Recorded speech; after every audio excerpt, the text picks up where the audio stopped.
Hi there, this is Unmesh from PiXimperfect, and if browsing through Photoshop is your favorite pastime, you might have come across something like this, which says Photoshop server, you have password, you have IP address, and all of that interesting stuff. And this might be intriguing to you, and you might go, well, what is it? How does it work, and what does it actually do? Well, that's what exactly this video is about, so without any further ado, let's get started.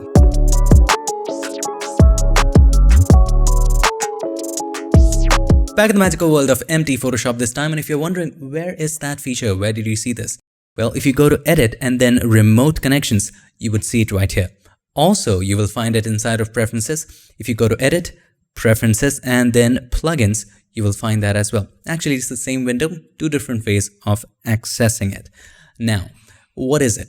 Well, at the moment, primarily the primary use of this application is just with Adobe Photoshop Express applications. Let me reread that. It's Photoshop Express Photo Editor app. Now, also another sad news is that it only works with iOS devices, which means iPhones.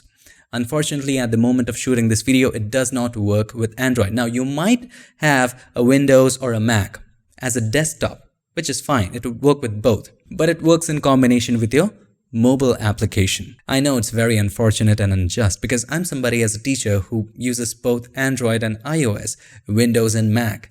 So not having one part of the user population, it's just not a good thing to do. Either way, I'm just going to show how this works so that you can at least see what it is.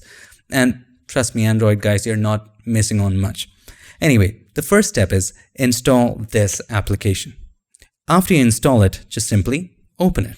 So obvious. After you give it all the permission for the photos, you will find all your photos here. Let's open one of these photos. This is one of the photos I took on my morning motorcycle ride. So let's just swipe in to the right hand side at the bottom and you will see something here which says PS Effect at the bottom. Just tap on that. And here you will find some advanced effects. Now how it works is that if you choose any one of these effects, your Photoshop application on your phone will coordinate with Photoshop's desktop version to create these effects for you. Sounds cool, doesn't it? So let's start with the very first one. Now it's going to tell you it's checking for connections. Now, the very first time you do this, it's going to take you through some instructions. Right now, I have done it in the past, so it's not showing anything. So let's go back. You might see something like this. All right, just click on Next and it'll take you through what to do. The first step is definitely make sure Photoshop is open on your computer. The next step is, as I told you before, go to Edit and then Remote Connections. Now enable Remote Connections right here and you can name this whatever you want. I'm just going to name it PiXimperfect and give this any password. Let's give it 1, 2, 3, 4, 5, 6 and hit OK. Click on Next. Click on Next again, and here you will see the server that we just created. Now keep in mind you might have to restart Photoshop for this to take effect. So let me quickly restart Photoshop right here. Also, very important thing, your computer and your phone should be connected to the same network or the same Wi-Fi. As in my case, what I've done is I have an Ethernet connection directly to my computer, but it comes through a switch which also connects to my router, and that Wi-Fi is coming to my phone. So basically, it's the same network. Now, for some reason, PiXimperfect is not working because I had used it in the past and it had saved it and it had some errors. So I went ahead and simply created another name by going to Remote Connections and I named it PiXimperfect 2. And now, as you can see, you have PiXimperfect 2 right here. Let's click on that and let's type in the password 1, 2, 3, 4, 5, 6. Click on Next. Now it is taking a while. I'm going to tell you, this is an iffy feature. Sometimes it works, sometimes it doesn't. In the morning when I was trying, it just happened with one click. This time it's taking 2 attempts, and don't be surprised if it takes you 7 attempts. It's just a kind of feature nobody uses. I don't know who uses it because it never seems to work. I'm sorry, as I'm recording this video, even I'm facing challenges. Before recording the videos, I tried it, did a rehearsal 4 or 5 times and it was not working, and I made sure that I turned in or dialed in the right settings to make sure it works, but still now, as you can see, it's just loading up and nothing is showing up right here. Usually what happens is it loads up and then this image starts processing in your desktop. Once it connects, it just generally doesn't show any problems, but the connection is an issue. While it's connecting, another story. I even tried an older version of Photoshop. Earlier I was using 2021. it was sometimes working, sometimes not working. So I switched to 2020 and it worked. But now again, while recording, it's not working again. I don't know what's with this feature, but it's cool to see. So I wanted to show this to you. Oh, it finally did. Now, as you can see, it seems like somebody's editing it in the background.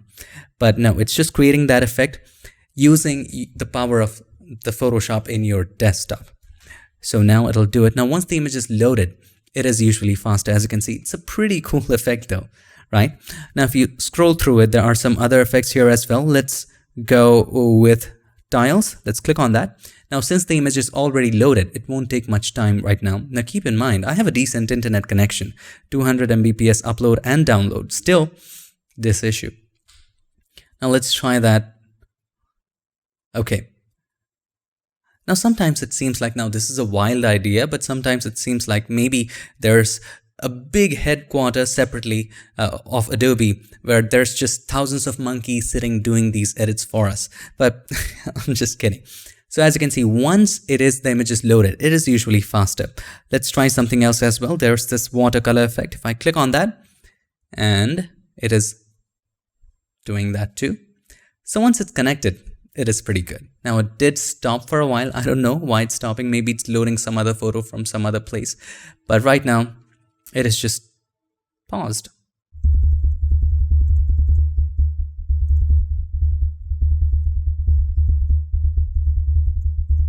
All right, enough is enough. Oh, it started again. All right, so here we have the watercolor effect. So that's all there is about this feature. It basically uses the power of desktop's Photoshop to create these advanced effects for you. Now, as I said before, Android guys, you're not missing on much. It's just limited to that. But one thing I gotta say, this is a very unique connection right here. If third-party applications can take use of this, maybe we'll have applications in the future where we can just take a photo with our phone. Photo can still be in the phone. If we have Photoshop open on our desktop, we can use the power of actual desktop's Photoshop to create some advanced effects right there on our phone. So I'm rooting for this feature. I'm rooting for third-party developers to take advantage of this, and I'm hoping that Adobe allows to do that.